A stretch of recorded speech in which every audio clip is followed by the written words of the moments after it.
tong epekto mo. Kulang na lang tumakbo ako sa banyo. Nakakatakot ka, sumusobra ka. Nakatatak sa isip kong ngiti sa iyong mukha. Naku, ano ba yan? Puro ganyan na lang. Wala ka nang alam gawin kundi magparamdam. Hindi ko na alam, ano pa dapat ang iisipin ko o dapat ba na wag na lang. Tuwing gabi ka lang nagte-text, maki-message ko walang effect. Nag-aantay kung ano nang next upang aking utak ay mase. O ano ba nadarama? Huwag nang paligoy-ligoy, paligoy-ligoy pa. Pwede ba?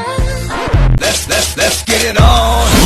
Habang tumutunog ang gitara sa aking makinig ka sana. Dumungo ko sa bintana na parang isang harana. Sa awit na aking sinulat ko kagabi. Huwag sana magmadali at magpapagdali.